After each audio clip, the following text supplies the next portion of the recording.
Hi, this is Ron Eckerman. I've been doing some videos here and there. Some of you have been following them, and as I bounced from hospital to hospital, in and out of hospitals over the last year, due to leukemia, which I was diagnosed with. So, what I decided to do is put together a little video, a series of videos that leukemia and me, and I'll also probably write a book to follow up on this and tell you a little bit, get some awareness going for leukemia. It's a terrible cancer. Uh, get some visibility for it. Hopefully, I'll be able to make a little bit of impact. That, and I'll also tell you about Lynyrd Skynyrd. A lot of people know that I was Lynyrd Skynyrd's manager. I managed the tours back when we had the plane crash. I was in the plane crash, and the year leading up, to 2 years leading up to the plane crash, which was also the time Lynyrd Skynyrd was at their peak. Uh, Incredible band, the Rolling Stones of the United States. In fact, I'm pretty sure they would have overtaken them if we had survived intact with that original band. Ronnie Van Zant was a dear friend of mine, so it was tough losing him in the plane crash. He was the lead singer and songwriter. Steve Gaines, our new guitarist, was an incredible performer, singer, songwriter, guitarist. His sister Cassie Gaines, who was a backup singer, just a wonderful woman. And my assistant, Dean Kilpatrick, who pretty much was our staff comedian, and kept us all laughing and kept the band supplied with whatever they decided they needed to stay on the road. So anyway, I wanted to just get with the program here and do something. Everybody told me I survived the plane crash for a reason, and I've been trying to figure it out. So I wrote the book on it, Turn It Up, and wrote the book on those last 2 years of Lynyrd Skynyrd. And then I guess I wasn't finished because I didn't die right away. So here I am, I'm doing something else. The funny thing, though, about that whole dying thing, people ask me over the last year, I've been doing a lot of interviews with different radio stations and newspapers and stuff. And the question that always comes up is why it took me so long to write this. And the answer is I've been wanting to write it, or had intended to write it for a long time. And then I noticed that everybody was dying. We were losing everybody that was in that original band. And we lost Alan Collins and Billy Powell and Leon Wilkeson, and one by one everybody's dying off. There's only Gary Rosington and Ed King, of course, one of the original drummers, and Artemis Pyle, who was the drummer that survived the plane crash. Ed King wasn't drummer, guitarist. Oh, I'm sorry. Ed King was a guitarist. Thanks for that. So yeah, Ed King, and of course the other drummer that's out there, he's still around. Can't remember his name at the moment. Bob Burns. Bob Burns, yeah. Chemo I brain. have to redo this. Yeah. Anyway, I'm getting a little help here. I'm getting a little prodding because I've got chemo brain. I've been on chemo for months. So, and they say you get this chemo brain. I didn't know what they were talking about until I got it. And guess what? You forget more stuff than you do when you're smoking pot. So anyway, so this is to give you some awareness, and I'll sprinkle a lot of little road stories in there with it. I also worked with Peter Frampton and Fleetwood Mac. Foghat, a huge number of bands, War, Loggins and Messina, just a vast number of bands in the 70s. Lynyrd Skynyrd being my home base, and the guys I really loved and spent most of my time with. So I also want to look at the health industry and take a look at where we're at with cancer and this disease, which it can't seem to be licked. It can to a certain point, but it can't be cured for the most part. They can cut out tumors and get rid of them that way, radiate you. Basically, all the treatments, though, are all about damn near killing the victim of the patient, which turns into the victim as they start treating you with this chemo, and it's a terrible thing that's the best we can do but right now it is. Basically, the standard procedure is to kill everything anywhere near the cancer. And leukemia is, which is what I have, is like the granddaddy of cancers. You know, it's the toughest to get rid of. There's no visible signs. If there's no tumors to cut out, there's no radiation. It's a blood disease, disease of the blood. So you have leukemia throughout your body, and it's a very difficult thing to stop. I've been going through quite a bit of chemo, and every time I go through around, they tell me, "Oh, this is it, man. You're going to come out of this all right." And I've asked them to quit telling me that because it hasn't worked so far. But I'm hoping that the current course I'm on is working. It seems to be, and I'll know soon. But in fact, before this series of videos is finished, we will know where my fate is. Anyway, so there's 4 different types. I want everybody to understand a little bit about leukemia. There's 4 different types of leukemia, and it's acute what was that? Lymphocytic. Lymph- Lymphocytic? Lymphocytic, Uh-huh. acute lymphocytic leukemia, chronic lymphocytic leukemia, chronic myeloid leukemia, and acute myeloid leukemia. Now, the granddaddy of all cancers is acute myeloid leukemia, and that's what I have, unfortunately. And it's a disease of the blood, and what happens is it attacks the individual cells. And the way I understand it, we have cells, you know, all of our cells in our body can be anything, any part of our body. But your cells are made in your bone marrow, and the cells that are being produced in my bone marrow don't know, you know, they're undifferentiated or immature, and they don't get the information to tell them what they're supposed to be. In other words, when a cell is made, it's going to be a blood cell, it's going to be a specific blood cell, it's going to be a skin cell, you know, it's going to be something. The ones made in the bone marrow are blood cells, and specific types of blood cells. Unfortunately, my blood cells don't get the information or get it wrong, so they don't turn into what they're supposed to be. They're undifferentiated cells that have clumped together and become leukemia cells, and it's quite a problem. So, you know, so the plan is with me is to kill them all out, kill all of my blood cells out, and replace them with good ones through a transplant, and that's what I'm heading for, hopefully soon, if not someday. Now, the thing about leukemia, another one, is if you don't, I was diagnosed with it about 9 months ago, and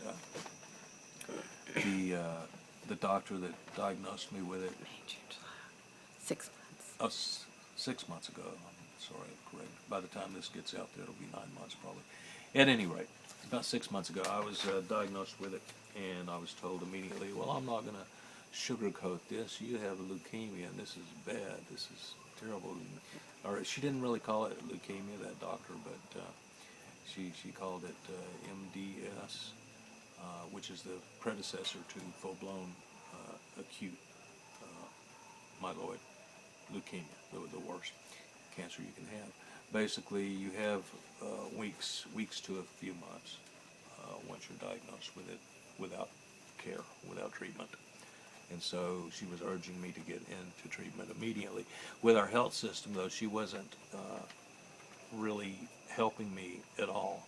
She said, you know, you need the treatment, but then turned her back on me when I asked for help.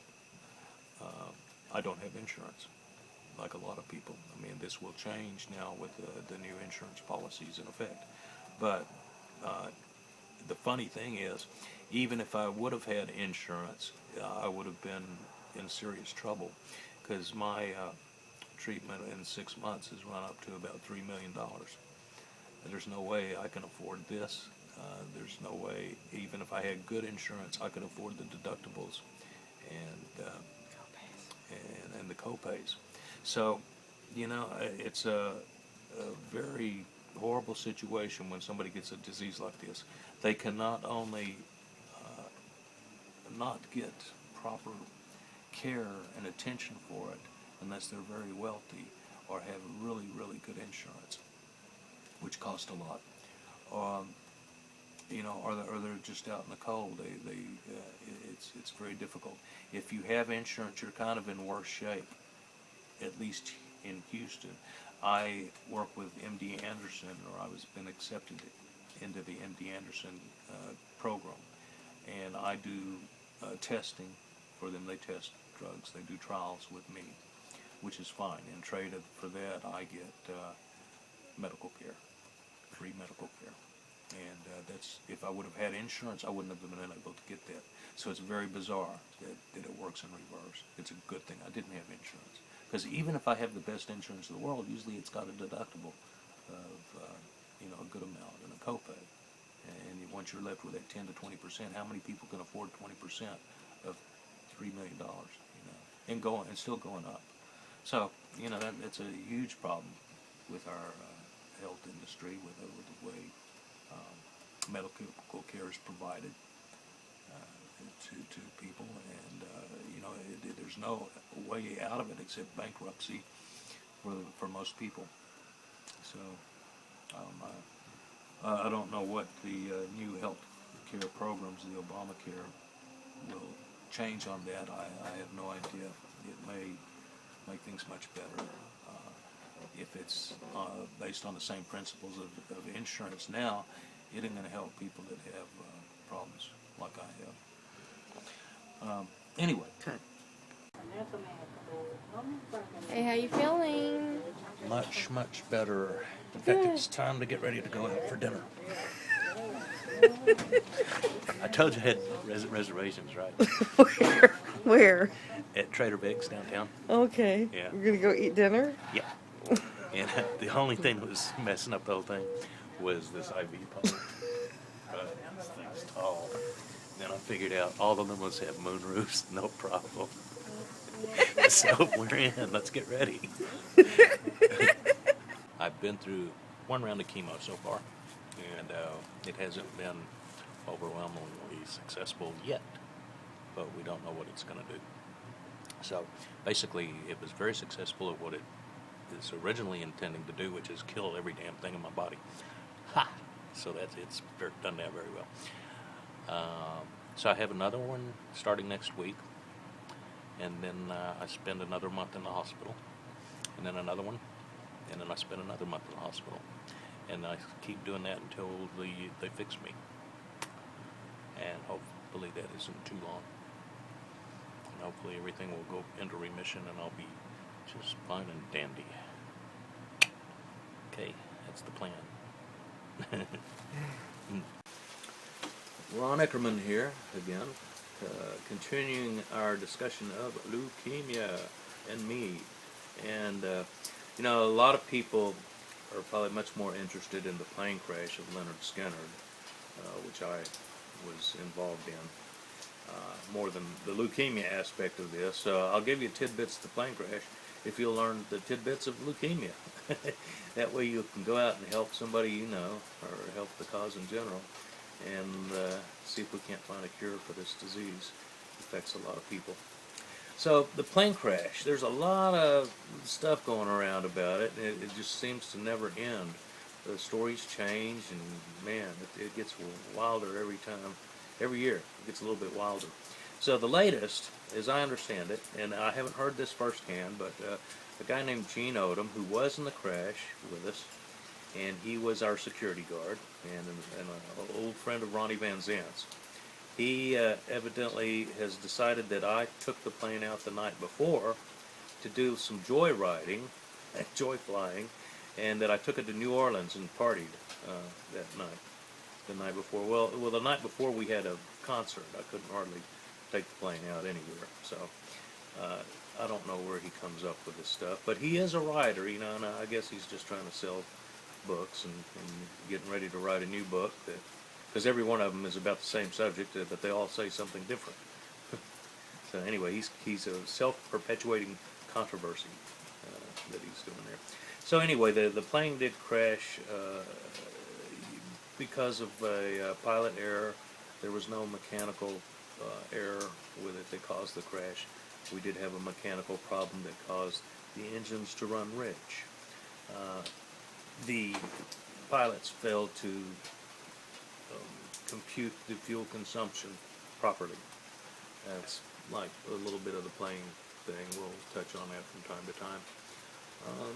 So I survived that plane crash, you know, and it's real weird. It's like everybody keeps telling me, "Oh man, there's a reason there's a reason you survived. You know, you must get the story out." And you know, that's one thing that spurred me on to write the story about the plane crash. And then another thing was that over the last few years, the last 10 years or so, the various band members have started passing away. You know, we lost Billy Powell, we lost Leon Wilkeson, we lost Alan Collins many years ago. And so everybody started disappearing. And I thought, well, I didn't know how long I have left. This was about 3 or 4 years ago when I first started writing the book. And so I decided I better get with it, because we just don't know how long I have left. And now I find out it's a good thing I started it, because I might not have that much longer left here. Knock on wood, I will spend many, many, many years here yet. But at the moment, things aren't looking spectacular, put it that way. So, one problem with the leukemia thing is it's very difficult to diagnose. It isn't like all of a sudden, man, you have a rash or something, or a tumor pops out, you know, all of a sudden you got another head growing on you. You know, it didn't like that. The leukemia, because it's a blood disease, nothing shows up. You know, the symptoms are very hard to detect. You can have it for quite a while and before it is actually diagnosed. And which I think is what happened to me, because I had been getting tired for a year. I was just exhausted all the time, it seemed like, and so I was sleeping more and more and more. And anyway, finally, I went to the emergency room with a completely unrelated problem to leukemia, which was a stomach virus, intestinal virus. Those makeup people, they always want to get in the picture. Directors, producers. Anyway, so we had this little problem. So I went in the emergency room. They did some blood work, did a full blood work on me, and this was a good, reputable hospital. You know, really great place. I can't say anything bad about the hospital itself at all. Good, clean, nice facility. Anyway, but I got this doctor, and the doctor called me in about a week after I'd been examined in the ER and sent home to discuss my blood work. And she informed me, Bone marrow biopsy. Yeah, they did a bone marrow biopsy on me, and this is the way to confirm that you do have leukemia. Anyway, the bone marrow biopsy showed it was not yet to the full-blown leukemia stage. It was called MDS, which is myelodysplastic syndrome, and I think I pronounced that right, but it's close enough. So it's still cancer. You know, it really hasn't been. It's kind of known as pre-leukemia, or used to be, but that term hasn't been used in 10, 20 years. But this lady that saw me, Dr. Capadia, with Texas Oncology Group, called it that. She said, "I'm not going to sugarcoat it. You've got about 2 to 3 weeks to get into treatment." Well, we called her after I was released from, well, that was just a meeting with her. And after we left there, you know, I called her, and my mother called her, my fiance called her, and, you know, everybody was trying to reach this woman to get help. And she sent back a piece of paper to fill out, said, well, yeah, I'll see you, but you don't have insurance. So if you fill out this hardship form, well, we'll consider it. Well, that's, by then a week or two had already passed. And so the one thing that we got her to do is send in an emergency fax. She couldn't even pick up the phone and make a call. So she sent an emergency fax, which was never received on the other end. Or if it was received, it was lost. So nobody knew about me. I was lost. Couldn't get into a hospital, couldn't get treatment. It was pretty bleak, especially with the picture she painted, because the fact is, we looked this disease up, and, without help, yeah, you're going to be gone in a few months at most. That's as long as you last. And so what I decided to do was get into because I don't have insurance, is get into one of our county clinics, or county hospitals, a public hospital. And the one thing I knew is that if you have chest pain, all hospitals take you right in. Move. You get right through their emergency room. No questions asked. They put you in and start giving you the test. So I went into the emergency room with a terrible chest pains, which were a bit non-existent, but still they were terrible chest pains to me and anybody that asked. So they took me right in and started testing me and everything, and they were going, man, all we can figure out is these chest pains, they must be from stress. And what are you so stressed about? And I went, well, I'm stressed because I can't get any treatment for my leukemia. Have you looked at that? So, that's how I got in, and that's how I managed to get any treatment for leukemia. And then they started looking at that after still paying a lot of attention to my heart, which I appreciate, but it was all a ruse to get them to pay attention to my leukemia. So anyway, I got in there, and then I was in one of the hospitals here in Houston, and not the best of hospitals for this particular problem. I was in a room with, I should have been isolated because they had already started chemo. I had no white blood cells. I had no defense in my body. I couldn't fight off the most basic of diseases. A common cold would cripple me. So I was in a room with 4 other people, or 3 other people. I was the 4th. And at that point, it had gone into acute myeloid leukemia by that time. Yeah, within weeks. And, I was already into acute myeloid leukemia at that time, in pretty bad shape. And I was in a room with, one of the people there was shackled to his bed and had armed guards around him. I don't know what the fellow did, but that was just one of my roommates. There were feces in the bathroom, and I'm not talking sitting in the toilet. It was disgusting. It was filthy, and there was no way I would be able to survive under those conditions. And so I did manage through the persistence of my fiance, and with the help of one of the doctors that was treating me there at that hospital, we transferred to MD Anderson and got in some of their programs, and I'm doing a lot of trials for them. So they're testing these different drugs to see what will work. And there's nothing wrong with that. First of all, they're careful, and they want, they're doing it not just as experiments. They want me to get well. The care is there, the compassion is there. They honestly want to do the best. And then the second thing is, if it doesn't help me, I'm helping somebody else. So that's quite important to me. And in fact, I volunteered to be to use my test under some other circumstances with other people that are investigating cures for cancer.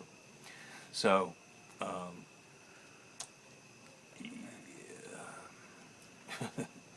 so I'm not sure where to go from here.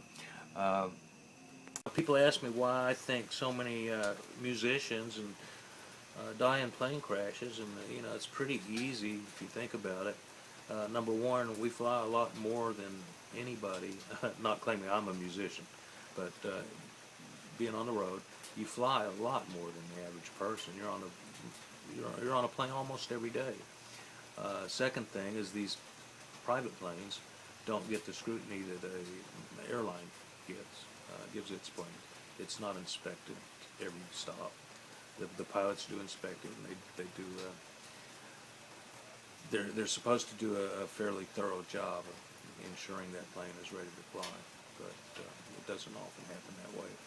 They're working with a limited staff, limited crew, and it's very expensive to operate the way a commercial aircraft would. So, unfortunately. Okay, so quite a few of us, survived that crash. So I guess all of us had something left to do. But I decided to write the book and put things in perspective. The book is essentially just the events and the last couple of years that the original Lynyrd Skynyrd did their best work. There's no doubt about it. They were huge. They were the American Rolling Stones. And we ended up in that plane crash. It all led up to that plane crash, and it was tragic. And Artemis, in fact, he was one of the guys that actually survived the crash in good enough condition to run to a farmhouse that was not too far away from the crash site and get help. It's been said, I've heard this even on a TV program, that he was accused of running away from the site just because he was running, out of fear and I don't know, just to get away. But that's not true at all. He went to go get help. So I gotta say, through the pain he was in, and I know he was a bloody mess, he did go and get help for everybody. So that's important to clear that up. And of course, I wasn't joyriding in the plane. I never joyride. You don't joyride in a plane that holds 50 people, so forget that. We didn't, of course, have 50 people on the plane. We had 25, I believe, and the plane would only hold that many. We were full to capacity. But under normal airline seating, we would have held about 50 people. So it was a sizable plane, and it went down in history like a lot of other rock musicians. A lot of musicians, period, go down in plane crashes.